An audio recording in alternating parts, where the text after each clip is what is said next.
अब जनाब आसिम मुनीर साहब के हवाले से इमरान खान साहब ने बड़ा क्लियर एक पैगाम दिया है कि 3-4 पैगाम आते हैं जो इमरान खान साहब ने दे दिया ऊपर नीचे अपने एक ही स्टेटमेंट में। और खान साहब ने भी जो है वो छोटा गेयर लगा दिया, गाड़ी को फुल जोर में डाल दिया और अब तेजी से खान साहब जो है वो आगे की तरफ बढ़ रहे हैं अपनी नई टीम के साथ। नई टीम परफॉर्म करती है नहीं करती, इनके बड़े टेस्ट हैं। यानी सुहेल अफरीदी का जो पहला टेस्ट है वो क्या है? इमरान खान से मुलाकात करना। वो उसने क्या किया मैं बताता हूं बाद में, लेकिन पहले इमरान खान साहब को सुने। इमरान खान ने कहा माजी के डिक्टेटर्स के अदवार में भी जुल्म और सितम की तारीख रकम की गई, मगर आसिम मुनीर ने हर हद उबूर कर ली है। यानी इमरान खान साहब ने बड़ा क्लियरली बगैर कहे कह दिया कि आसिम मुनीर एक डिक्टेटर है। माजी के डिक्टेटर ने भी बड़ा जुल्म किया था, लेकिन आसिम मुनीर जितना जुल्म नहीं किया था। 2 साल में पाकिस्तान में सिविलियंस के कत्लेआम के 4 बड़े वाकयात हो चुके हैं, जिनमें पहला 9 मई, दूसरा 26 नवंबर, तीसरा आजाद कश्मीर और चौथा मुरीद के कत्लेआम है। अपनी ही अवाम पर ऐसा जुल्म किसी भी मुआज़िब मुआशरे में नहीं होता। सबसे ज्यादा बाइस तकलीफ बात यह है कि इन तमाम वाकयात में कोई बैरूनी दुश्मन नहीं, बल्कि अपनी ही पुलिस, रेंजर्स और पैरामिलिट्री फोर्सेस के हाथों अपने ही हमवतनों को बेदर्दी से शहीद किया गया, जो सोशल मीडिया पर गर्दिश करने वाली वीडियो से साबित है। मुझे इस बात की भी बहुत तकलीफ और अफसोस है कि कत्लेआम के जितने भी वाकयात हुए, ना ही इन पर कोई जुडिशियल कमीशन बना, ना ही इंक्वायरी हुई और ना ही जिम्मेदारान को सजा सुनाई गई। मैं चाहता हूं कि मुरीद के कत्लेआम पर जुडिशियल कमीशन बनाकर आजादाना तहकीकात कराई जाए और जिम्मेदारान को करार वाकई सजा दी जाए, क्योंकि कत्लेआम के इन वाकयात में तादाद के हवाले से शदीद इबहाम पाया जाता। जैसे कि मुरीद के वाकये में सरकारी इतलात के मुताबिक 4 मुजाहिरीन जान से गए, जबकि मुतासरा फरीक के मुताबिक हकीकी तादाद 400 से 600 तक है। ये रयान ग्राम एक जर्नलिस्ट है, ये वैसे पाकिस्तान की एस्टेब्लिशमेंट के बहुत खिलाफ है और पाकिस्तान की एस्टेब्लिशमेंट भी इसके बहुत ही खिलाफ है, एक दूसरे से शदीद नफरत करते हैं। लेकिन उसने एक दिन पहले ये कहा था कि उसको तफसीलात बताई जाए और उसने अपना एक प्लेटफॉर्म हाजिर भी किया था कि इस पे बताएं तफसीलात जो लोग नहीं बता सकते पाकिस्तान में। ये अमेरिकी जर्नलिस्ट है, इसने दावा किया कि 1000 से ज्यादा लोग इसमें कत्लेआम हो गया उनका।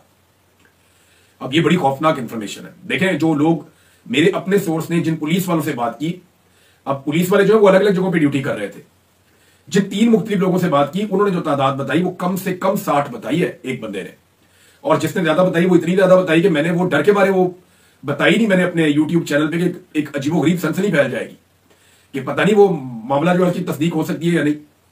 तहरीके लब्बैक के जो मेन लोग हैं वो सारे के सारे बिल्कुल मंजर से गायब हैं, कोई नहीं बता रहा कि कितने लोग मारे गए हैं। कत्लेआम की जुडिशियल इंक्वायरी में जिले शाह के कत्ल में मुलव्वस आईजी पंजाब उस्मान अनवर समेत आईजी इस्लामाबाद नासिर रिजवी को जरूर शामिल तहकीक किया जाए, क्योंकि कत्लेआम के इन वाकयात में ये भी हिस्सेदार हैं।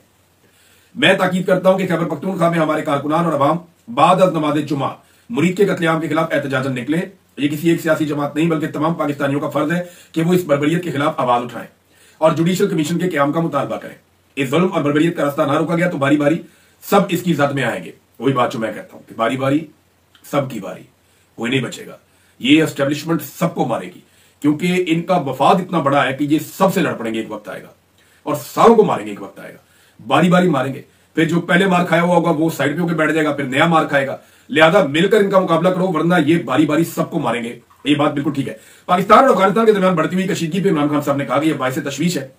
2 मुस्लिम हमसाया ममालिक के दरमियान लड़ाई किसी भी मफाद में नहीं है। दोनों मुल्कों के दरमियान तनाज़ात को लड़ाई के बजाय मुज़ाकरात के जरिए हल करना बेहतर है। जिस तरह यहां 3 नस्लों से मुकीम अफगान पनागजीनों को दहाइयों की मेहमान नवाजी के बाद धक्के देकर मुल्क से निकाला गया, वो भी अफसोस ना आ गई। तो मस्जिदों में ऐलान करवाए जा रहे हैं कि अफगानी आपके इलाके में कोई है तो निकाले उसको। तो अफगानिस्तान हमारा मुस्लिम हमसाया मुल्क है। दहशतगर्दी से मुतालिक मामला बातचीत से हल किए जाएं। तारीख से साबित है कि डिक्टेटर्स कभी भी अमन नहीं ला सकते, क्योंकि मिलिट्री डिक्टेटर्स को मिलिट्री सोल्यूशन के अलावा कोई हल नजर नहीं आता। याह्या खान समेत तमाम डिक्टेटर्स की मिसालें हमारे सामने हैं। ये मामला सियासतदान मामला फहमी से हल करते हैं। अगर इनसे नहीं होता तो मुझे पैरोल पर रिहा किया जाए, ताकि देर पा अमन के क्याम और अफगानिस्तान से तनाज़े के हल के लिए अपना किरदार अदा कर सकूं। इमरान खान तो कहते हैं यार आपसे नहीं होता ना, आप बातचीत से मसला हल नहीं कर सकते, मुझे पैरोल देकर रिहा करो। वो रिहाई नहीं मांग रहा, वो ये नहीं कह रहा कि मुझे केसेस खत्म कर दे, कुछ और कर दे। वो कह रहे मुझे पैरोल पे छोड़े, मैं ये मामला निपटा के फिर वापस बच्चा है मुझे दोबारा पकड़ लिया। पैरोल की रिहाई यही होती है ना कि एक स्पेसिफिक टाइम पीरियड के लिए एक मखसूस काम करने के लिए बंदे को छोड़ते हैं फिर वापस बंद कर देते हैं। तो इमरान खान साहब ने कहा आपसे नहीं हो रहा ना, मुझे पैरोल पे छोड़ो, मैं ये काम करके देता हूं और एक मुस्तकिल अमन कायम करता हूं। मुल्क की हालात से मायूस होकर पहले ही 30 लाख पाकिस्तानी मुल्क छोड़कर जा चुके हैं। मुल्क से तेजी से मल्टीनेशनल कंपनियों का इनखला जारी है। बैरूनी सरमायाकारी आना तो दूर की बात है, मुल्क के अंदर से भी सरमाया तेजी से बाहर जा रहा है। जब तक मुल्क में अमन नहीं होगा सियासी इस्तेहकाम नहीं आ सकता, और सियासी इस्तेहकाम की अदम मौजूदगी में माशी इस्तेहकाम मुमकिन नहीं है। खबर इसके साथ एक जोड़ता हूं मैं, इमरान खान साहब का बाकी स्टेटमेंट आपको बाद में बताता हूं।